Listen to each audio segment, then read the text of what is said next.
आप सभी का एक बार फिर से स्वागत है। आशा है आप सभी लोग अच्छी तरह से होंगे। फ्रेंड्स, जैसा कि आपको पता है कि बैंकर्स के लिए यानी बैंकिंग सेक्टर में एनपीए एक कर्ज है, non performing assets.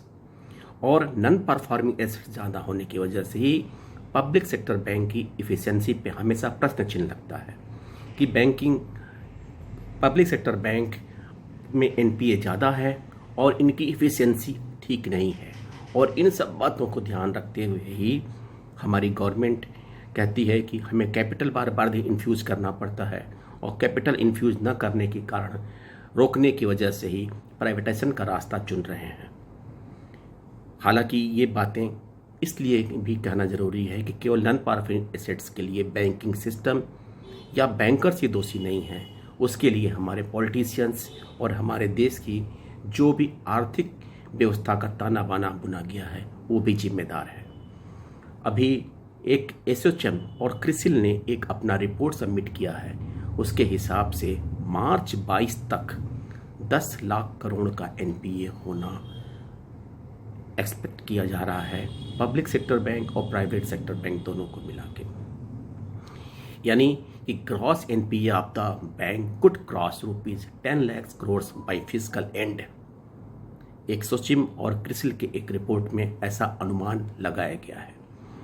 The study titled reinforcing the code said the gross non-performing assets of the banks are expected to cross ₹10 lakh crore by March 22.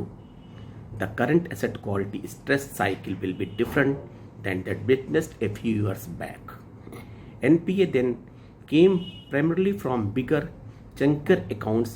According to the study, this time smaller accounts, especially the MSME and retail segment, are expected to be more vulnerable than larger corporates, as the latter have consolidated and deleveraged the balance sheets considerably in the past few years. Even though the restructuring scheme announced for the MSME and small borrowers should prevent the NPAs from rising too much, there is an opportunity for the stressed account investors with expertise and interest in these asset classes, said the study. In a study released by the rating firm CRISIL and industry body ASSOCHAM on Tuesday, the bad loans of the Indian banks, including public and private, might cross the ₹10 lakh crore by the end of the fiscal, mainly on the account of slippage in retail and MSME.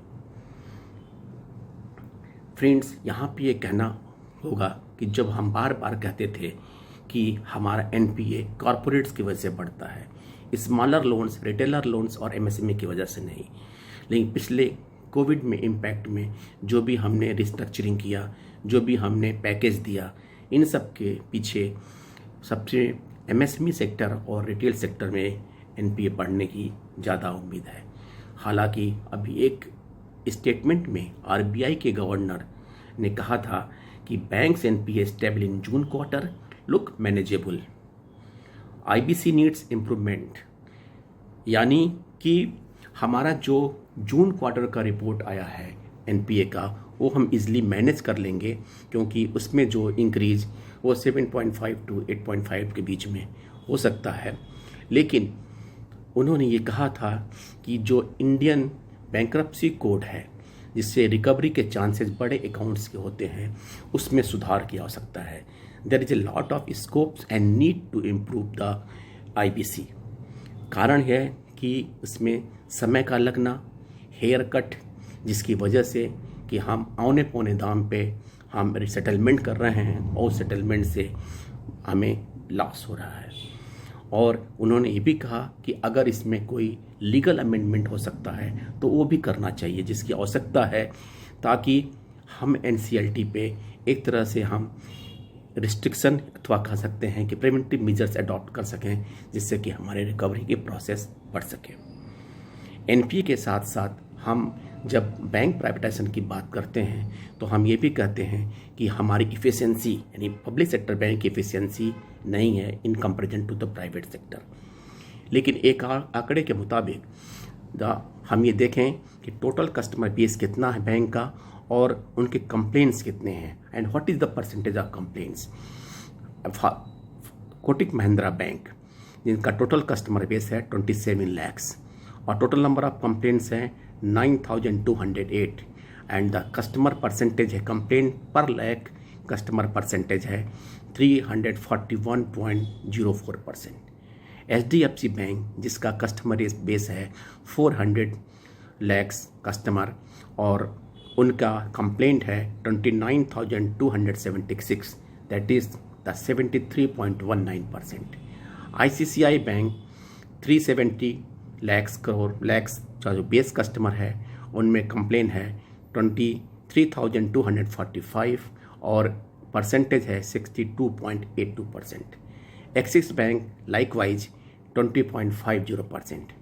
हम बात करते हैं SBI का, जिसका business है 4,500 lakhs customer base है और उसमें कंप्लेंट्स हैं 18,532, दैट इज ओनली 32.32%। इसके अलावा Punjab national bank 10.07%, bank of Baroda 10.44%, Canara bank 9.46% और union bank of India having the customer base of the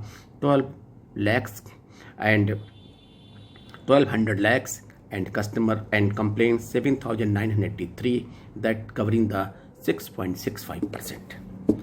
अगर हम कंपेरेटिवली तुलना करें तो जो हमारे प्राइवेट बैंक्स हैं top from Kotak Mahindra bank including axis bank, ICICI and HDFC bank, जो हमारे जो प्रोमिनेंट बैंक्स हैं, उनके कंपैरिजन में हमारे कंप्लेंट्स जो हमारे पब्लिक सेक्टर बैंक के कंप्लेंट्स हैं कस्टमर बेस के अनुसार वो काफ़ी कम है।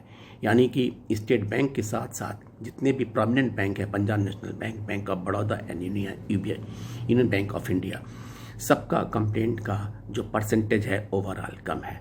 इट मीन्स हम ये नहीं चैलेंज कर सकते कि हमारी इफ़िशेंसी में कोई कमी है अथवा हमारी कस्टमर सर्विस नहीं ठीक है। बस नज़रिया है देखने का, और गवर्नमेंट का नज़रिया other avenue of generation income ढूंढने के बजाय प्राइवेटाइजेशन में लगी हुई है। Friends, the stop privatisation and we strongly oppose the banks privatisation. Friends, thank you. Next update के साथ फिर आपसे मिलते हैं, तब तक के लिए धन्यवाद। शुभ रात्रि।